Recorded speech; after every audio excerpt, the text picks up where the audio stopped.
Berjumpa lagi dengan saya Daniel Lukito, dan kali ini kita akan membahas tentang financial statement ya, dan financial ratio for beginners ya. Jadi ini kita bicara yang sederhana saja ya, jadi belum sampai yang rumit-rumit. Mungkin lain kali kita akan bikin video yang lainnya. Misalnya saja kita memiliki data bahwa si Pak James ini ya punya data berikut mengenai bisnisnya. Jadi punya sales revenue 75.000, kalau HPP-nya 60% dari penjualan, pajaknya yang dikenakan adalah 40% dari EBIT ya, earning before interest and tax. Cash-nya ada 12.000 ya. Nah, disyaratkan bahwa bisnisnya ini diproyeksikan profitable dan tidak ada saham yang dipertukarkan ya. Nah, dari data-data yang ada ini kita diminta untuk membantu Pak James ini membuat proyeksi laporan keuangannya ya pada akhir Desember 2020 ya. Jadi data-data yang tadi diharapkan kita pakai semuanya, dan kita diizinkan untuk menambah data lain yang dianggap perlu untuk membuat laporan-laporan berikut ya. Yang satu adalah income statement atau profit loss statement, yang kedua adalah balance sheet atau neraca, dan yang ketiga adalah cash flow atau aliran kas ya. Nah, sekarang kita buat yang sederhana saja income statement-nya di Desember 2020. Kita sudah tahu sales revenue-nya 75.000 dan cost of goods sold atau HPP-nya itu 60% dari sales-nya, yaitu 60% dikali 75.000, hasilnya 45.000, dan karena ini nanti kita akan potong, kita kasih tanda minus di depannya, sehingga kita peroleh gross profit-nya adalah 30.000 dari 75.000 dikurangi 45.000. Lalu menambahkan operating cost sebesar 7.500. Sekali lagi karena ini cost diberi tanda minus di depannya, sehingga EBIT-nya, earning before interest and taxes, ada 22.500. Pajaknya sendiri dikenakan 40% dari EBIT, didapatkan angka 9.000 yang dikurangkan lagi dari 22.500 diperoleh net earning 13.500. Jadi ini adalah income statement sederhana. Income statement ini adalah untuk menunjukkan apakah sebuah bisnis ini untung atau rugi dari transaksi penjualan dan operasional cost-nya. Ya, jadi kadang-kadang uangnya ada, tapi kita tuh tidak tahu apakah rugi atau untung gitu. Maka diperlukan yang namanya income statement. Ya, sederhananya itu kita menghasilkan berapa, lalu biaya yang dibebankan pada kita itu berapa. Hasilnya adalah kita bisa mengetahui untung atau rugi. Itulah income statement. Nah, sekarang kalau kita bicara neraca itu biasanya susunannya seperti ini ya. Ada sebelah kiri itu aset, sebelah kanan itu liabilities atau hutang atau tanggung jawab, ditambah dengan modal kita ya. Jadi kalau di sini disebutnya net worth, kalau yang di sini di tempat lain mungkin ada yang disebut equity ya. Di sisi kiri dan sisi kanan ini jumlah totalnya harus sama, seperti teman-teman lihat di paling bawah, total aset 230.000 dan total liabilities dan net worth juga 230.000. Ini menunjukkan bahwa aset yang ada di sebelah kiri ini dibiayai dari apa saja gitu ya. Jadi sebelah kanan itu adalah yang membiayai aset sebelah kiri. Bisa biayanya itu dari modal kerja kita sendiri, bisa dari hutang lewat bank, atau kita bisa hutang dari supplier yang namanya account payables ya, dan ada hutang-hutang lainnya yang harus kita bayar ya, itu namanya accrued liabilities. Nah, kita membuat tabel cash flow seperti ini saja. mudahnya ya, jadi kita nggak usah bikin yang sulit-sulit dulu. Cash flow adalah sebuah penyataan atau tulisan yang menunjukkan uang yang masuk dan uang yang keluar ya. Jadi ini tidak langsung terkait dengan laba atau rugi, karena ini hanya mencatat uang masuk dan uang keluar. Jadi uang masuk, uang keluar ini belum tentu berdampak langsung pada laba dan rugi. Hanya saja kita membutuhkan cash flow ini untuk memastikan kita punya cukup dana kalau kita sudah pada waktunya harus membayar sejumlah kewajiban kita ya. Jadi kita bisa mempersiapkan jauh-jauh hari kalau kita sudah tahu bahwa di tanggal sekian akan muncul pengeluaran untuk membayar hutang kita sekian kepada siapa, atau untuk membeli bahan baku sejumlah sekian.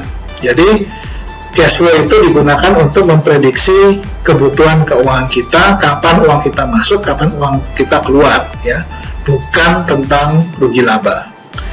Nah, sederhananya teman-teman bisa membuat cash flow seperti ini ya.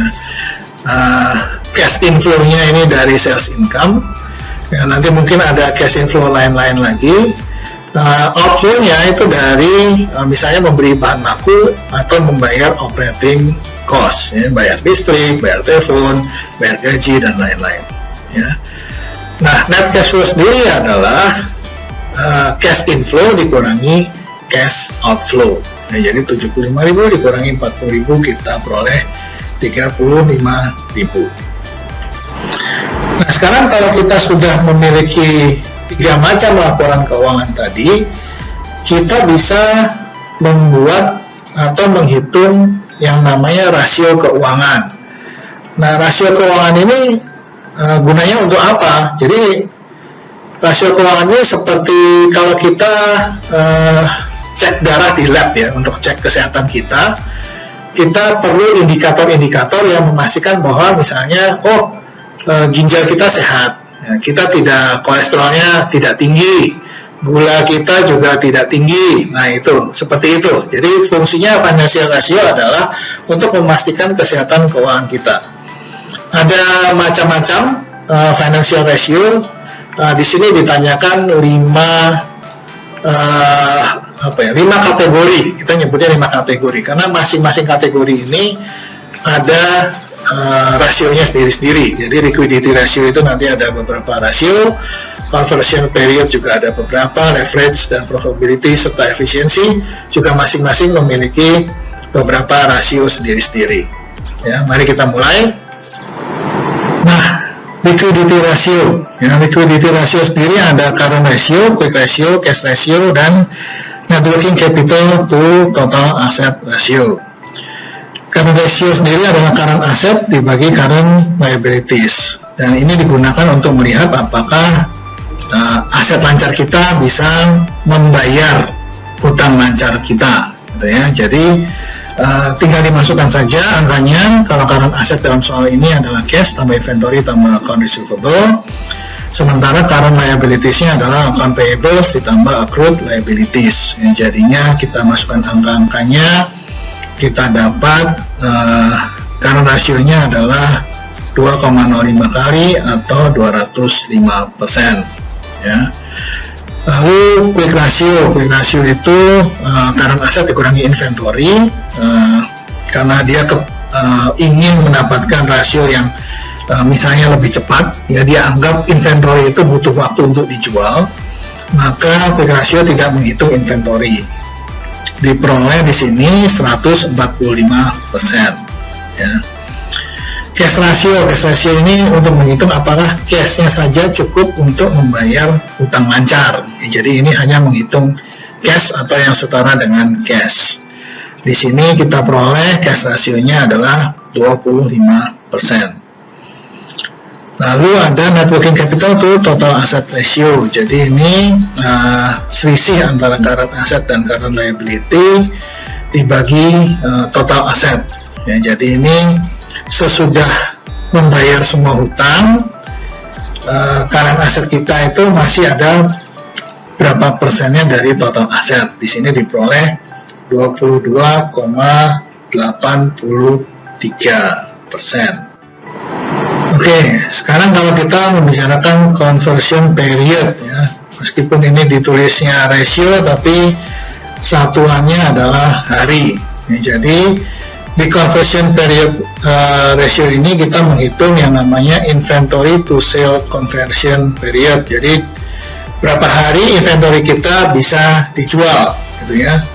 Rumusnya inventory dibagi COGS per 365, ya, karena 1 tahun 365 hari, kita peroleh angka 243 hari.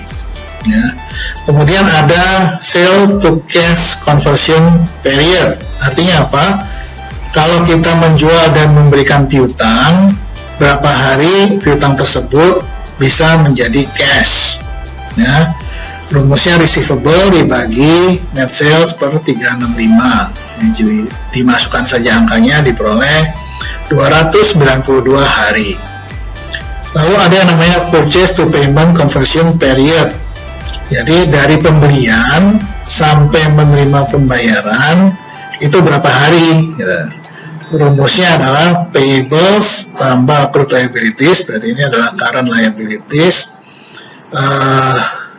dibagi COGS per 365. Nah, jadi kita masukkan angkanya adalah 405,55 hari. Ya. Sekarang cash conversion cycle.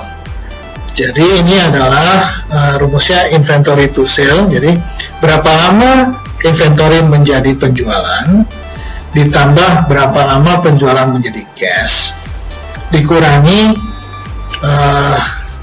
kapan kita beli barang dan kita wajib membayarnya, gitu ya.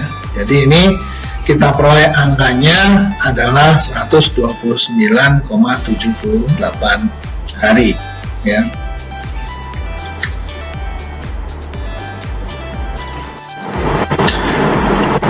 Lalu sekarang ada leverage ratios, ya. Jadi rasio-rasio tentang terkait hutang yang dipakai untuk kita meningkatkan bisnis kita. Ya, jadi ada debt to total asset ratio, yaitu total debt dibagi total aset. Ya, total debt sendiri adalah payables tambah accrued liabilities tambah bank loan dibagi total aset. Masukkan saja angkanya, teman-teman peroleh 32,6%. Lalu ada yang namanya debt to equity ratio, yaitu total debt dibagi total equity. Di sini diperoleh 75.000 bagi 155.000, hasilnya adalah 48,39%. Lalu ada yang namanya long term debt to equity ratio. Jadi ini yang dihitung hanya hutang jangka panjangnya saja dibandingkan dengan ekuitas. Ya, jadi ini bank loan sebagai net worth, hasilnya 16,13%.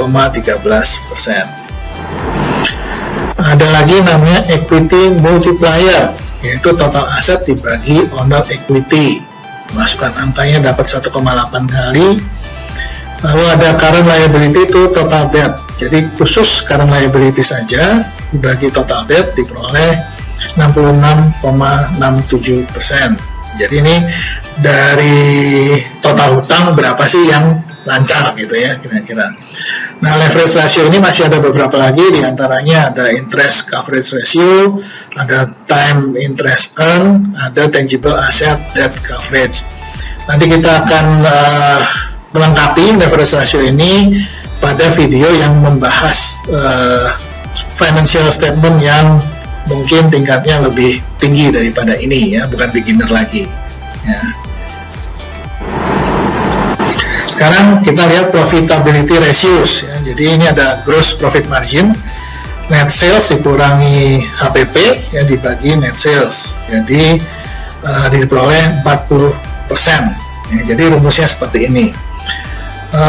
Operating profit margin itu dari EBIT dibagi net sales, dapat 30%. Net profit margin itu earning after tax, jadi sudah dipotong tax, dibagi net sales, ini ada 18%. Ada namanya NOPAT margin, ya, EBIT EBIT yang sudah dipotong sama taxnya dibagi net sales. Jadi ini karena di sini kita angkanya masih sangat sederhana, angkanya kebetulan sama, tetapi pada laporan keuangan yang lebih detail biasanya angkanya nanti berbeda ya. Efisiensi ratios, jadi ini mengukur seberapa efisien kita menggunakan modal kita. Jadi ada sales to total asset, langsung saja itu rumusnya net sales sebagai total asset, ada 32,61%. Kemudian ada operating return on total asset, yaitu EBIT dibagi total asset 9,78%. Ada return on asset, di sini ada net profit dibagi total asset. Lalu ada return on equity, net profit dibagi total equity. Nah, terima kasih teman-teman sudah mengikuti sampai di sini. Jangan lupa subscribe, like, dan share. Sampai jumpa lagi di video-video selanjutnya.